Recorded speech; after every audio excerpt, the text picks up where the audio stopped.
Hello everyone, welcome back to our channel.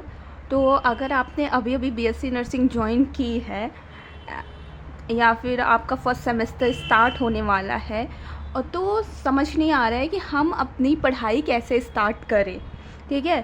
सो सबसे पहला जब कोई भी स्टूडेंट कोई भी कॉलेज ज्वाइन करता है तो सबसे पहला क्वेश्चन होता है that how to start our journey. So in today's video I am going to tell you कि आप अपनी बीएससी नर्सिंग की जर्नी कैसे स्टार्ट कर सकते हैं। फर्स्ट सेमेस्टर से ही मैं आपको बताऊंगी कि किस तरह से ऑर्गेनाइज्ड वे में आपको अपनी पढ़ाई को लेके चलना है, क्योंकि बीएससी नर्सिंग एक सेमेस्टर वाइज कोर्स है जो 4 साल का कोर्स है, जिसमें 8 सेमेस्टर होते हैं। आपके 8 सेमेस्टर होते हैं और जैसे जैसे आपका सेमेस्टर बढ़ता है वैसे वैसे कॉलेज की रिक्वायरमेंट्स भी बढ़ती है और बहुत सारी चीज़ें होती है जो हमें बीएससी नर्सिंग में करनी होती हैं। हमारी क्लिनिकल से लेके असाइनमेंट्स, प्रेजेंटेशन, माइक्रो टीचिंग और न्यूट्रिशन का प्रैक्टिकल, ठीक है, और वाइवा एग्ज़ाम्स, इंटरनल एक्सटर्नल, तो बहुत सारी चीज़ें होती है। तो मैं आपको बताऊंगी कि आपको सारी चीज़ें मैनेज करके कैसे चलनी है, क्योंकि इन सब के साथ साथ आपकी पढ़ाई भी बहुत ज़्यादा इम्पॉर्टेंट है ऑब्वियसली, कि आप स्टार्टिंग से ही अपने कॉन्सेप्ट्स को क्लियर करके चलो ताकि बाद में आपको दिक्कत ना हो। बहुत सारे बच्चे जब नया नया कॉलेज ज्वाइन करते हैं और वो फर्स्ट सेमेस्टर में होते हैं तो ऑब्वियसली फर्स्ट सेमेस्टर तो उन्हें कॉलेज समझने में ही लग जाता है, ठीक है। कॉलेज कितने सारे रिक्वायरमेंट्स हैं, हमें कैसे पढ़ना है, बुक्स कौन सी लेनी है, नोट्स बनाने हैं या नहीं बनाना है, ठीक है। और हर 2-2 महीने में आपका एग्ज़ाम्स भी होगा, 2 इंटरनल होंगे आपके और 1 एक्सटर्नल, यानी कि आपकी यूनिवर्सिटी का एग्ज़ाम होगा। तो इन सब चीज़ों में ही बच्चा कंफ्यूज रह जाता है। तो आज मैं इस वीडियो में आपकी सारी कन्फ्यूज़न क्लियर करूँगी और मैं आपको बताऊँगी कि आप अपनी बीएससी नर्सिंग की जर्नी कैसे स्टार्ट कर सकते हैं, ठीक है। तो ये वीडियो आपके लिए है। आज मैं स्टेप बाय स्टेप बताऊंगी कि बिना स्ट्रेस के फर्स्ट सेमेस्टर की प्रिपरेशन कैसे शुरू करें। So let's start our video, okay. तो सबसे पहले जो है that is know your syllabus. आपको अपना सिलेबस पता होना चाहिए, ठीक है। ऑब्वियसली विदाउट सिलेबस आप कैसे ही पढ़ाई करोगे। तो आपको आपकी बुक्स पता होनी चाहिए और आपको आपका सिलेबस पता होना चाहिए बीएससी नर्सिंग का, कि हमारे फर्स्ट सेमेस्टर में हमारा कितना सिलेबस होगा, ठीक है। तो जैसे कि बहुत सारे कॉलेजेस, मैक्सिमम कॉलेजेस अटल से होते हैं, ठीक है।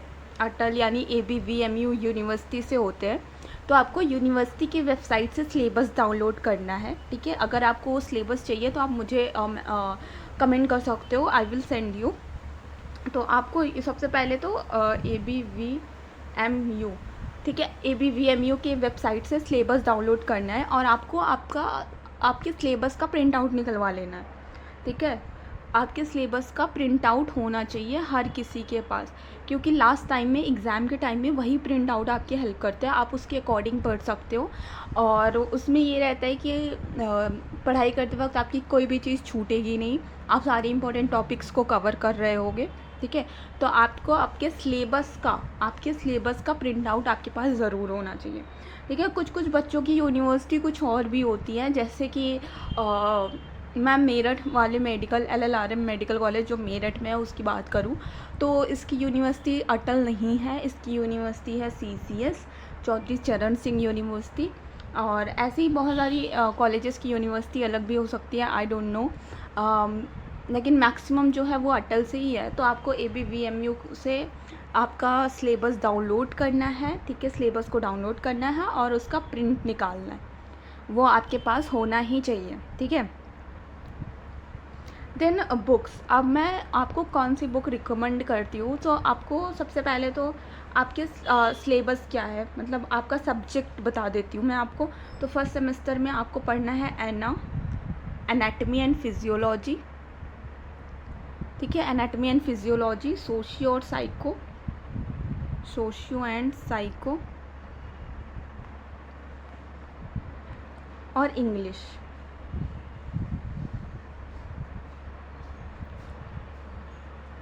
Anatomy, physiology, social psycho, English और FOM, sorry, foundation of nursing.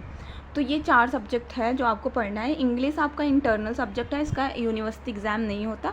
Anatomy और फिजियोलॉजी का एग्ज़ाम एक साथ होता है, सोशल साइको का एग्ज़ाम एक साथ होता है, और एफओएन का एग्ज़ाम फर्स्ट सेमेस्टर में नहीं होगा। फर्स्ट सेमेस्टर में इसके सिर्फ इंटरनल एग्ज़ाम होंगे। सेकेंड सेमेस्टर में आपका एफओएन पार्ट 1 और पार्ट 2 दोनों आएगा एक्सटर्नल एग्ज़ाम में। तो यहाँ पे एनाटमी के लिए आप BD चौरसिया पढ़ सकते हो, ठीक है। Okay, so anatomy and physiology के लिए मैं आपको 2 ऑथर रिकमेंड कर दूँगी। एक तो BD चौरसिया और दूसरा आशा लता। दोनों बुक्स बहुत अच्छी हैं। तो आप एनाटमी एंड फिजियोलॉजी में आप इन दोनों ऑथर की बुक में से कोई एक बुक पढ़ सकते हो, ठीक है। आपके कॉलेज में लाइब्रेरी होगी एंड लाइब्रेरी में ऑब्वियसली दोनों बुक्स ही अवेलेबल होगी। तो आप दोनों पढ़ के देखना, जिसकी लैंग्वेज आपको ईजी लगे आप वो बुक रिकमेंड कर सकते हो अपने लिए, ठीक है। सोशियोलॉजी और साइकोलॉजी के लिए I will recommend R Shrivani की बुक, क्योंकि इनकी बुक्स में लैंग्वेज बहुत ही ईजी दिया है। और आप एक सोशियोलॉजी और को तो आप एक स्टोरी की तरह पढ़ सकते हो, और बहुत ईजी रहता है इसको याद करना और अपने लैंग्वेज में बना के लिखना, ठीक है। तो एनाटमी और फिजियोलॉजी के लिए आप BD चौरसिया और आशा लता कोई भी एक बुक पढ़ सकते हो दोनों ऑथर्स की में से। और सोशल और साइकोलॉजी के लिए आप R श्रीवानी की बुक ले सकते हो। और एक बार मैं आपको बता दूँ एफओएन कि आपको एफओएन में कौन से ऑथर की बुक पढ़नी है। एफओएन में तो एक बुक आप रिकमेंड कर सकते हो, दैट इज़ लोटस पब्लिकेशन, ठीक है। लोटस पब्लिकेशन की बुक है, ये रेफरेंस बुक है। इससे आपको बहुत ही अच्छा समझ में आ जाएगा, ठीक है। और उसके अलावा Porter and Perry they are author, और आप इनकी बुक भी पढ़ सकते हो एफओएन के लिए। पोर्टर एंड पेरी, अगर मैं खुद की बात करूँ तो मैंने अपने फर्स्ट ईयर में दोनों बुक से ही पढ़ा था। कुछ चैप्टर्स मैंने लोटस पब्लिकेशन वाली बुक से पढ़ा था और कुछ चैप्टर्स मैंने पोर्टर एंड पेरी से पढ़ा था। तो आप पढ़ के देखना, आपको जिस भी बुक की लैंग्वेज ईजी लगे आप उससे पढ़ लेना, ठीक है। लाइब्रेरी में आपको सारी बुक्स मिल जाएंगी। एनाटमी और फिजियोलॉजी का मैंने बता दिया, आप BD चौरसिया या आशा लता में से कुछ पढ़ लेना। और सोशियोलॉजी और साइकोलॉजी में आप R श्रीवानी को पढ़ सकते हो, ठीक है। अब आता है नोट्स। बहुत सारे बच्चों का ये डाउट रहता है कि हम नोट्स बनाएं या फिर हम डायरेक्ट बुक से ही पढ़ें। सो अकॉर्डिंग टू मी, जितना मेरा एक्सपीरियंस है अभी तक BSc नर्सिंग की जर्नी में, तो मैं आपको बताऊंगी कि आपको नोट्स डेफिनेटली बनाने ही हैं। आपको नोट्स बनाने ही हैं, बट स्मार्ट नोट्स बनाने हैं, ठीक है। तो जो जनरली क्या होता है मेडिकल नर्सिंग कॉलेजेस में कि टीचर्स PPT रीड करते हैं, ठीक है। तो कुछ टीचर्स होते हैं जो बहुत ही अच्छा पढ़ाते हैं ऑब्वियसली, पर मैक्सिमम टीचर्स की मैं बात करूँ तो वो PPT रीड करते हैं, ठीक है। समझना आपको खुद से ही है, पढ़ना आपको खुद से ही है। तो आप स्मार्ट नोट्स बनाओ, ठीक है। आप कुछ टीचर्स के जो अच्छा पढ़ा रहे हैं आप उनके नोट्स बना सकते हो क्लास में ही, ठीक है। रनिंग नोट्स बना सकते हो आप क्लास में। और इससे ये होता है कि अगर आप समझते समझते लिख भी रहे हो तो वो आपको ज़्यादा समझ में आता है और वो लंबे टाइम तक याद रहता है, ठीक है। तो आप अपने क्लास में रनिंग नोट्स बना सकते हो। तो जैसा मैं बताती हूँ बच्चों, आपकी जर्नी बहुत ही न्यू है, ठीक है, बहुत ही न्यू जर्नी है। तो आप एक काम करो, आप फर्स्ट सेमेस्टर में आप सारे सब्जेक्ट्स की रनिंग नोट्स बनाओ, इससे आपके कॉन्सेप्ट्स बहुत अच्छे क्लियर होंगे, ठीक है। उसके बाद आप बुक्स पढ़ के आप अपने शॉर्ट नोट्स बना सकते हो A4 शीट पे, ठीक है। कोशिश करो कि मैक्सिमम दो A4 शीट पे आपका पूरा चैप्टर ख़त्म हो जाए, ठीक है। और एग्ज़ाम के टाइम पे आप उसको रिवाइज़ कर सकते हो। तो आपके शॉर्ट नोट्स बहुत ही इम्पॉर्टेंट है।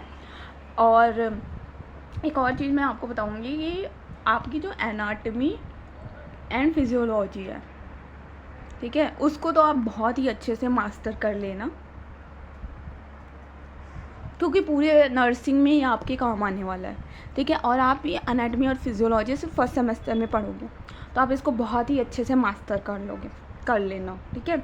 उसके अलावा एनाटमी और फिजियोलॉजी तो आपको इम्पोर्टेंट सब्जेक्ट है ही, उसके अलावा F1 भी बहुत ही अच्छे से पढ़ना, क्योंकि F1 आप फर्स्ट सेमेस्टर में पढ़ोगे, ठीक है। उसके इंटरनल एग्ज़ाम दोगे, फिर आप F1 सेकेंड सेमेस्टर में पढ़ोगे, और उन दोनों का पार्ट 1 और पार्ट 2 का एक्सटर्नल एग्ज़ाम आएगा। तो F1 तो बहुत ही अच्छे से पढ़ना है, ठीक है। सो नोट्स बनाने हैं मैम, हमें नोट्स बनाने हैं। So it's a big yes, आपको नोट्स बनाने ही हैं, स्मार्ट नोट्स बनाने हैं, ठीक है। आप अपने नोट्स को ऑर्गेनाइज्ड वे में बनाओ, और डोंट शेयर योर नोट्स, ठीक है। मैं यही बोलूँगी कि आपको अपनी पढ़ाई के लिए सेल्फिश रहना है। So don't share your notes, क्योंकि कॉलेजेस में कोई किसी का सगा नहीं होता, स्पेशली मेडिकल कॉलेजेस में। तो as a big sister I will only advise you बच्चे कि आप अपने नोट्स खुद के लिए बनाओ, ठीक है। अपने फ्लो चार्ट्स खुद के लिए बनाओ, और कोई ज़रूरत नहीं है उसे किसी के साथ भी शेयर करने की। It doesn't matter if he और she is your best friend, no best friend, पर अंटिल कब तक। तो कॉलेज में कोई बेस्ट फ्रेंड नहीं होता, जितना बेस्ट फ्रेंड बनना था वो हमारा स्कूल में बन चुका है। So don't share your notes, ठीक है।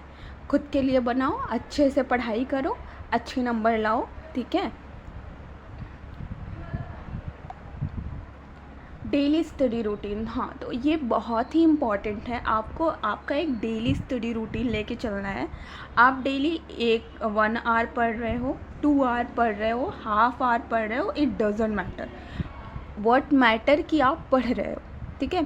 क्योंकि हमारी रिक्वायरमेंट्स बहुत ज़्यादा होती है, आपसे इतने असाइनमेंट्स बनवाए जाएंगे, इतने प्रोजेक्ट्स बनवाए जाएंगे, ठीक है, कि आपको उसी में उलझ के नहीं रह जाना है।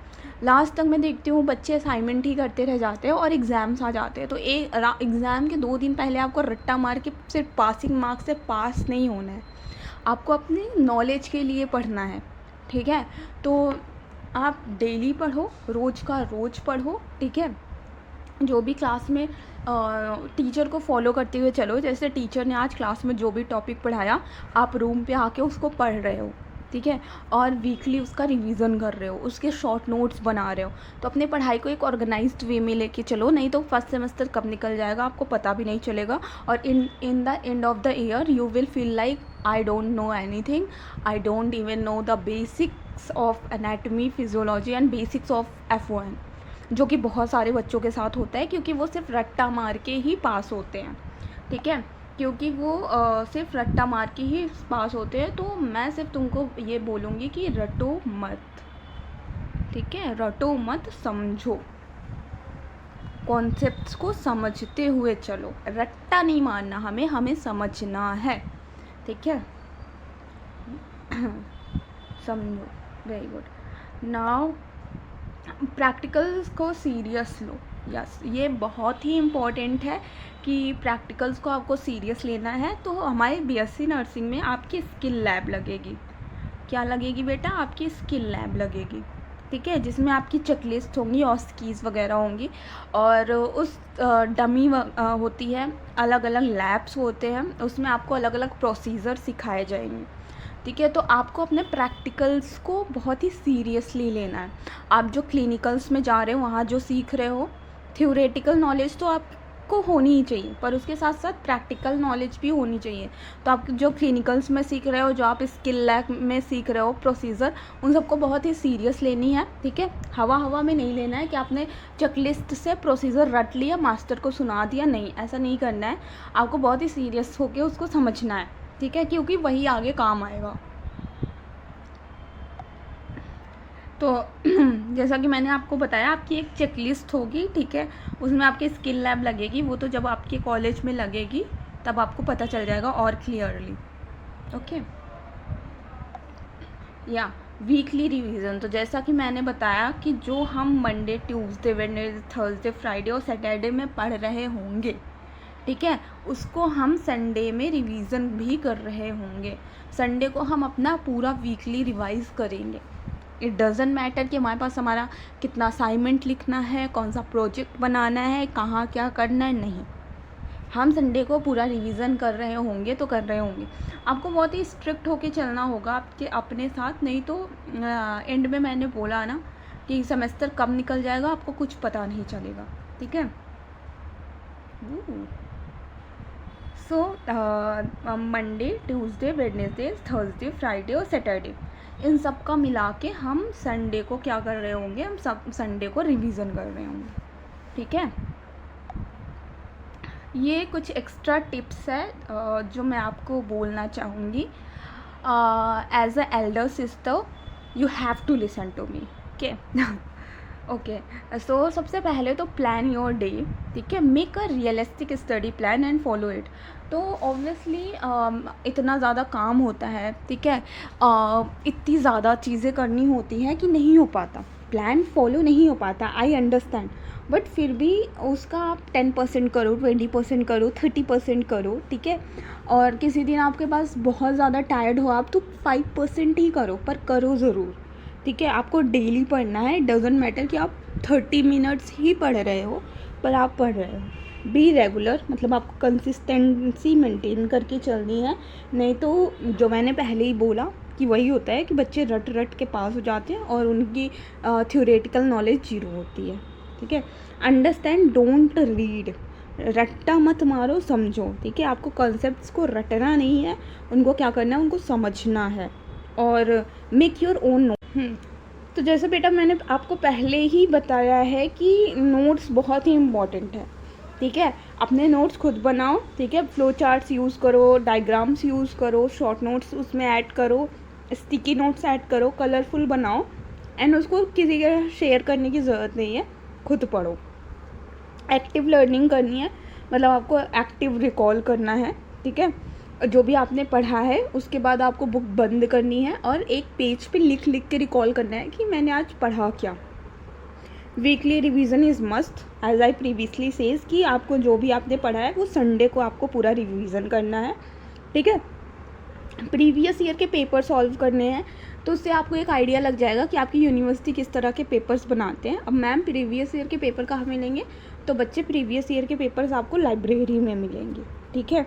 स्टे अवे फ्रॉम डिस्ट्रैक्शंस, तो जैसे कि हमें पता है कॉलेज लाइफ में बहुत सारी डिस्ट्रैक्शंस होती हैं, दोस्ती यारी में नहीं पढ़ना है, क्योंकि ये सारी चीज़ें फालतू की हैं।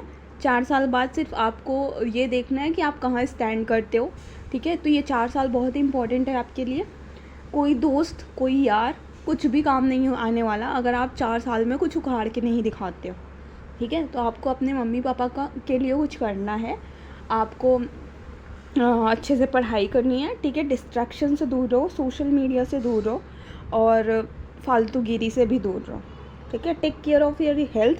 बहुत सारे बच्चे कॉलेज में आके बीमार पड़ जाते हैं क्योंकि ऑब्वियसली वर्कलोड इतना ज़्यादा है। हाइड्रेशन मेंटेन रखो, ठीक है। इलेक्ट्रोलाइट्स लो, आप क्लिनिकल जा रहे हो, गर्मी बहुत है, तो आप अपनी बोतल में ग्लूकोज या ORS डाल के ले जा सकते हो, ठीक है। तो आपकी हेल्थ का ध्यान रखना है, अच्छे से खाना पीना है और अच्छे से पढ़ाई करनी है। टेक शॉर्ट ब्रेक्स भी ले सकते हो आप। शॉर्ट ब्रेक लो, गाने सुनो, घर पे बात करो, ठीक है। थोड़ा सा कुछ टहल लो, मूवमेंट कर लो, कुछ भी कर लो, ठीक है। बस खुद में बिज़ी रहो यार, खुद पे ध्यान दो, ठीक है। और कितना कुछ है करने को, मूवीज़ देखो, पढ़ाई करो, ठीक है। कुछ एक्स्ट्रा एक्टिविटीज़ सीखो, बहुत सारी चीज़ें हैं, है ना। हाँ, सो in the end I will say thank you so much for your watching. If you like the video, please like the video and subscribe our channel और comment your doubts, ठीक है। और अगर ये वीडियो आपके लिए थोड़ा सा भी हेल्पफुल है तो आप एक कमेंट करके ज़रूर जाना, ठीक है। And keep learning, keep growing, keep going and be proud of how far you have come. खुद पे भरोसा रखो, ठीक है। तुम इतनी दूर आए हो, तुम आगे भी कर सकते हो। As a elder sister I am always with you. अगर आपको कोई भी डाउट होता है यू कैन आस्क मी, ठीक है। I will always help you and thank you so much for your watching and all the very best for your new journey. And डरना नहीं है, ठीक है, और अच्छे से पढ़ाई करनी है। All the best, thank you.